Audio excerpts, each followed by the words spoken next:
The words hit the room like a thunderclap. "I love you, you idiot!" For a single suspended moment, the conference room stopped breathing. 20 pairs of eyes froze mid-blink, darting between Mia Donovan, our unshakable, razor-sharp marketing director, and me, Ethan Brooks, the single dad who could analyze consumer behavior down to decimal points, but somehow remained catastrophically blind to his own life. That moment didn't come out of nowhere. It was the result of 3 years of grief, survival, missed signals, and a woman who had quietly loved a man who didn't believe he was lovable anymore. 3 years earlier, I was drowning. Not in water, but in exhaustion, guilt, and a grief so heavy it felt like it rewired my brain. Mornings were the worst. Chaos lived in our small house. "Daddy, we're going to be late again." My 7-year-old daughter, Emma, stood by the door in her school uniform. Backpack already on, watching me spiral. I was searching for my car keys while trying to button my shirt and gulp down lukewarm coffee at the same time. "I know, sweetie. I know." The keys weren't in the bowl by the door. Not in my jacket. Not on the counter. Not even in the refrigerator, which I checked because sleep deprivation does strange things to a person. Emma sighed, the way only a child who has grown up too fast can sigh. "They're in your hand, Daddy." I looked down. There they were, clenched in my white-knuckled grip the entire time. Right. Of course they were. This was my life after Caroline died. One moment, we were planning a beach weekend. The next, a brain aneurysm took her without warning, without mercy. I became a widower, with a 5-year-old who kept asking when mommy was coming home. I was surviving, but barely. Forgetting permission slips, burning dinners, breaking promises to be on time. Carrying guilt like a second spine. That morning, after dropping Emma at school with a kiss and another promise I prayed I wouldn't break, I drove straight to what felt like my last chance at stability. Pinnacle Marketing Solutions. I arrived 20 minutes late for my interview. The receptionist gave me a look that wasn't judgmental, just human. "Mr. Brooks, Miss Donovan is waiting for you in conference room B." I expected irritation when I opened that door. What I got was understanding. Mia Donovan looked up from her tablet. Dark hair neatly pulled back. Glasses. Calm eyes. No power games. No impatience. "Please, have a seat." I apologized, stumbling over words about my daughter. She stopped me with a raised hand. "No need to explain. I saw on your resume that you're a single parent. Mornings can be complicated." That was the first crack of light in a very dark tunnel. We talked for an hour. About marketing, yes, but also about balance. About humanity. About being present. By the end, something unfamiliar stirred in my chest. Hope. The job was mine, and slowly, almost imperceptibly, my life began to change. I was home for dinner again. I picked Emma up on time. I attended school events. I breathed. And Mia was constant. Supportive. Observant. Kind in ways that didn't feel performative. "Family first, Ethan," she'd say. "The work will still be here tomorrow." I didn't realize it then, but while I was rebuilding myself as a father and professional, Mia was falling in love with me. The signs were everywhere. The coffee she brought me every morning, exactly how I liked it. The way she remembered Emma's achievements. The way she lingered at my office door. The way her smile softened whenever Emma's name came up.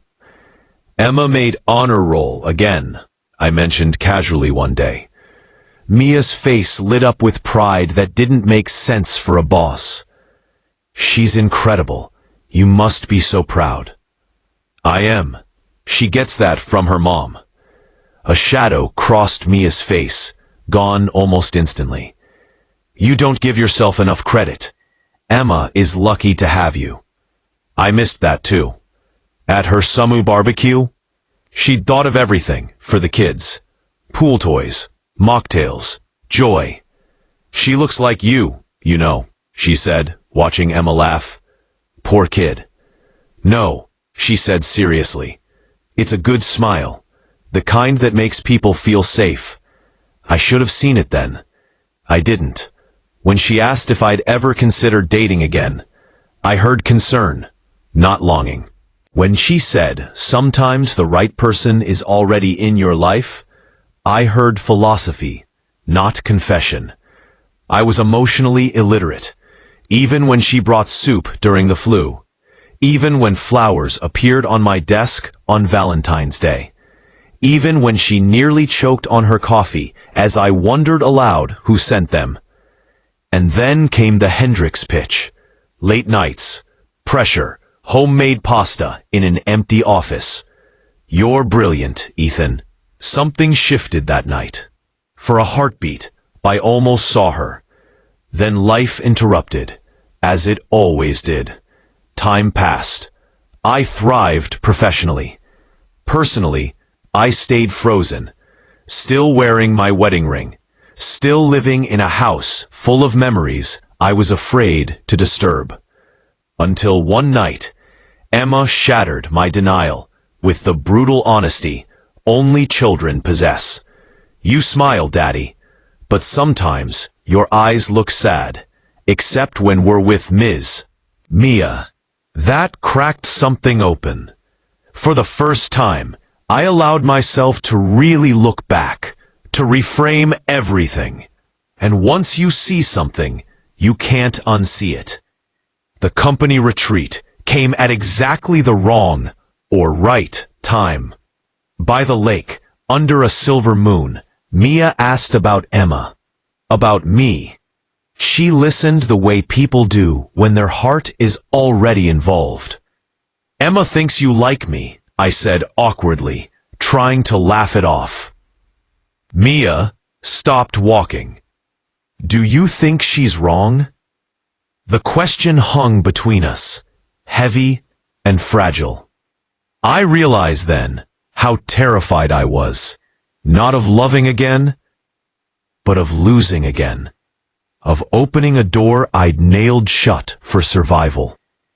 Before I could answer, I panicked, changed the subject, ran emotionally like I always did. The next morning, everything unraveled. The boardroom was full, tension high, but disagreement escalated, words sharper than intended. I accused Mia of not trusting my judgment. She stared at me, hurt flashing through composure. You think I don't trust you? She said quietly. Then it broke. I've trusted you with this company, with my team, with my heart, for 3 years. I love you, you idiot. Silence. And in that silence, everything I'd been running from finally caught up to me. I saw her, really saw her. Not as my boss, not as stability, but as a woman who had chosen me, broken, grieving, imperfect me. I took off my wedding ring that night, not because I stopped loving Caroline, but because I finally understood that love doesn't end. It transforms. Months later, Emma walked between us, holding both our hands, laughing. Life didn't become perfect, but it became real again. If this story moved you, if it reminded you that healing doesn't mean forgetting and love doesn't have an expiration date, then let this be your sign. Like the video, subscribe to the channel, and remember, sometimes the life you're waiting for is already standing right in front of you. Just waiting for you to finally see it.